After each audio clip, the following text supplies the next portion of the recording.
بسیار خوب. خب فکر میکنم که الان همه آماده هستیم.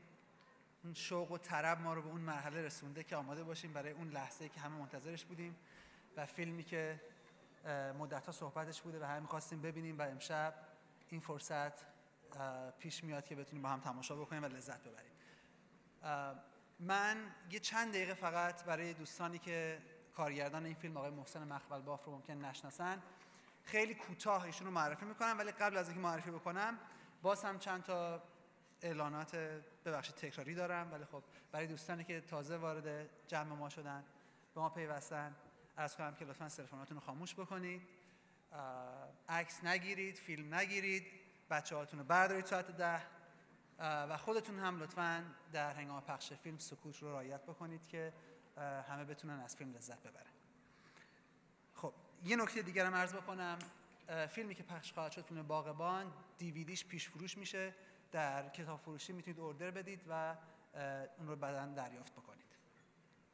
خب یه مقدار در مورد آقای محسن مخملباف من خیلی کوتاه عرض بکنم، به خاطر اینکه خیلی از دوستان ممکن هست ایشون رو هم توی عرض کردم نشناسن.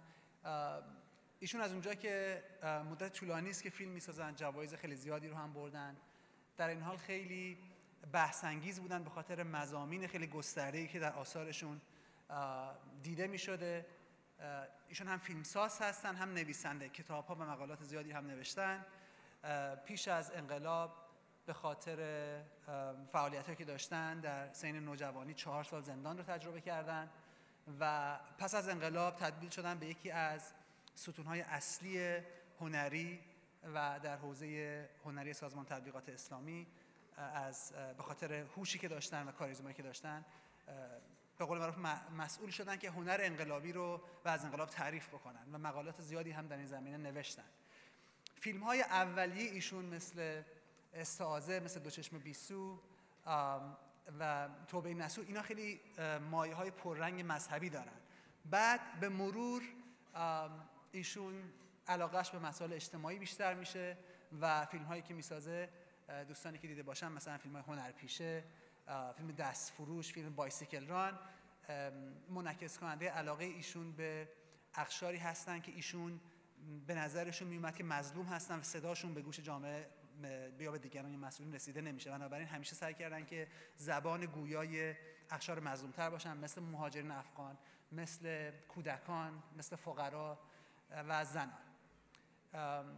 مثلا فیلمی ساختن با عنوان الفبای افغانی که تأثیرش اونقدر زیاد بوده که کودکان حدود 2 میلیون، اینطور که من میدونم حدود 2 میلیون کودک افغانی بعد از ساخته شدن این فیلم اینها به مدرسه رفتن، یعنی مسئولین این امکانات رو به وجود آوردن که اینها از آموزش و پرورش بهره مند بشن و 2 میلیون کودک افغانی در ایران به خاطر این فیلمی که آقای مخملباف ساخت باسواد شدن.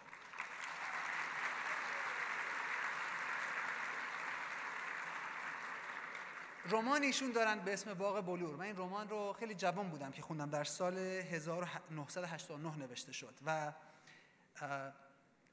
مخملباف که خب اول هم که عرض کردم بیشتر مسائل مذهبی علاقه من بود، در فیلمهاش میشد دید، میاد و رمان باغ بلور رو تقدیم میکنه به این جمله هست: زن مظلوم این دیار، یعنی زن مظلوم ایرانی. و جایی میگه که زن مستضعف 2 بار مظلوم هست، 1 بار به خاطر مستضعف بودن و 1 بار به خاطر زن بودن.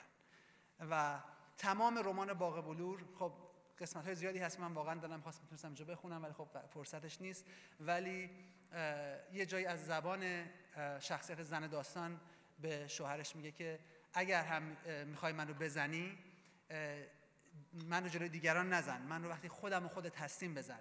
و اینقدر این چند جمله ناراحت کننده هست که من تصمیم گرفتم نخونم، ولی فقط اون به عنوان یک مرد ایرانی خشونت خانواده رو، خشونت خانگی رو به نوعی سرنوشت محتوم زن ایرانی میدونه، ولی زن رو از اونجا که زن هست و مالامال از عشق و احساس هست اینطور تصویر میکنه که این زن همین کتک خوردن رو تبدیل میکنه وسیله به عشق بیشتر و واقعا تحسین برانگیز هست قدرت فکر او و قلم او.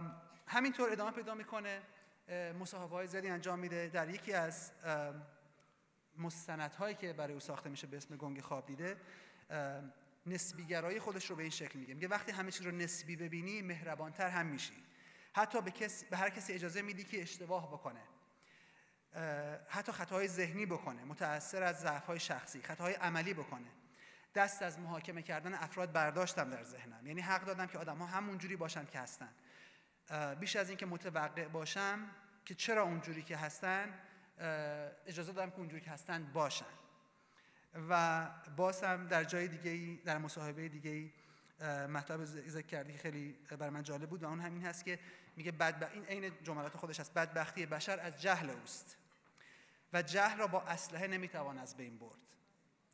راه از بین بردن جهل توسعه روشنفکری است، زیرا زیر سایه تفنگ تنها میتوان جنگید و جایی برای اندیشه و گفتگو نیست. این صحبت برمیاد سال 1995، یعنی مدت‌ها پیش از اینکه فیلم باغبان ساخته بشه و گواه این مسئله هست که این تفکرات صلح طلبانه و علاقه به صلح و گفتگو از سالها پیش در مخمل باف جوانه زده بود.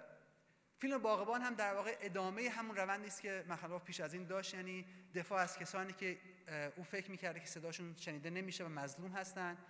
یک بار به مهاجرین افغان پرداخته، زمانی به کودکان، زمانی به زنان و الان در فیلم باغبان به پیروان آیین بهایی در ایران و کلا دیانت بهایی پرداخته. من در مورد این فیلم خیلی صحبت نمی‌کنم، فقط می‌خوام بگم که این فیلم تفاوت داره با فیلم‌هایی که شما در سینماها معمولاً می‌بینید.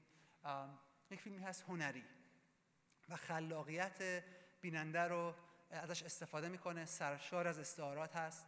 بنابراین خیلی مهم هست که توجه بکنید. مثل یک غزل هست، غزل حافظ رو که میخونید بعداً همه ما معمولاً وقتی که مثلا شب یلدا غزل حافظ رو میخونیم معمولاً صحبت میکنیم در موردش.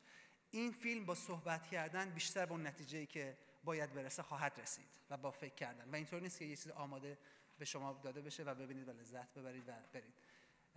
ببینید، خوب توجه بکنید، ان شاءالله ازش میدونم که لذت خواهید برد و در موردش صحبت بکنید. در پایان